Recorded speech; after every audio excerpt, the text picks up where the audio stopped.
Hey everybody, Yankee here. I want to come at you today with some really big news. It's shocking news. It's news that we've never had before. It seems that Hawaii has decided to secede from the Union. They are saying they are no longer bound by federal law. Or at least I assume that's what they're doing. I assume they're seceding when they say that their state constitution overrides our federal constitution and they're siding with their state constitution. And that's what the justices on their Supreme Court just said. They even admitted that Bruin says that everyone has a right to carry a handgun or a firearm for self-defense outside their home. But they said they don't agree with that, and that their own personal history in Hawaii overrides anything the Supreme Court says. They said the spirit of aloha overrides the Constitution. Well, those two things can't exist together. You can't say that the spirit of aloha overrides the Constitution and that you're still part of the United States. You can't do both of those, so which is it? Because here's the thing. They're saying that, well, because their own state has this specific history and they don't think their state constitution gives people this right, then the federal law doesn't give people this right. And that's not how it works.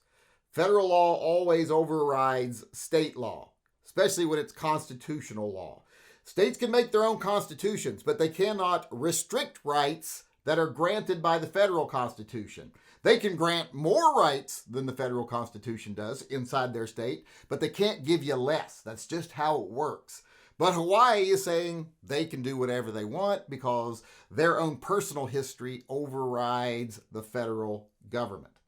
And this would be like me saying in Washington that I can just go take my neighbor's property, and federal property laws or even state property laws don't apply because this land was originally native land and they had no concept of land ownership, so I can just go right over and build whatever I want on their property. That's not how it works. We're part of the United States now, and we follow the U.S. Constitution. If Hawaii doesn't want to do that, then I assume they don't want to be part of the U.S. anymore. And I hate to break it to them. I don't care what their history was. They were, well, let's say it the right way it happened. They were taken over by America. They were defeated. They were conquered and claimed. Now, if they want to try to file independence and they want to use that fact that they were conquered as a reason to secede, more power to them. Go for it.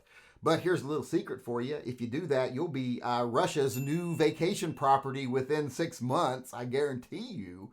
If you don't have U.S. protection, who's going to protect you? The Washington or the Hawaiian State Guard? I don't think so. And are the citizens going to be able to protect themselves? Well, no, you don't even let them have guns on their own property. Now, this ruling is regarding a case where a guy, I guess, got in trouble for brandishing a firearm on private property to chase off a trespasser or someone he didn't want on his property any longer.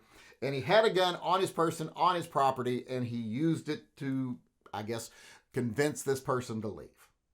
And he got convicted.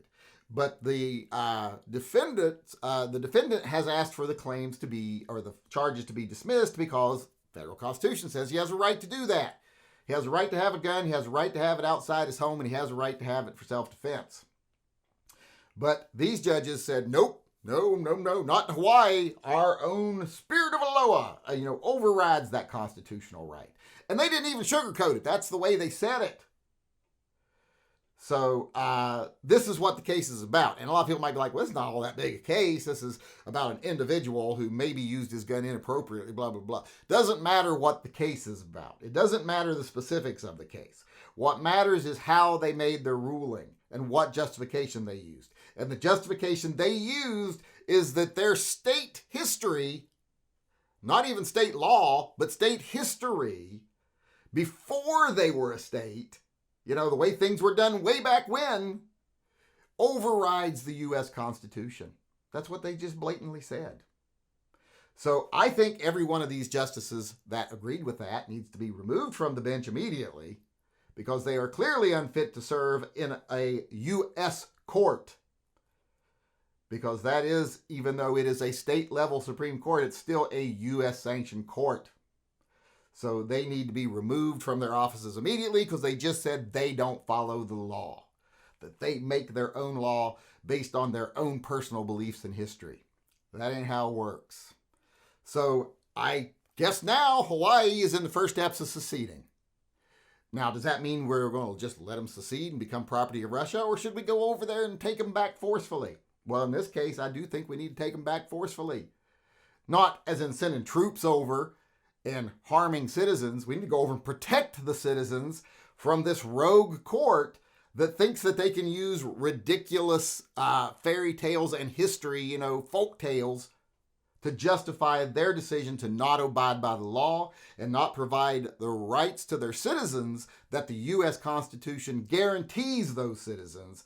So in this case, we wouldn't be forcefully taking back Hawaii. We're just protecting the people in Hawaii, like I said, from these rogue anti-American justices.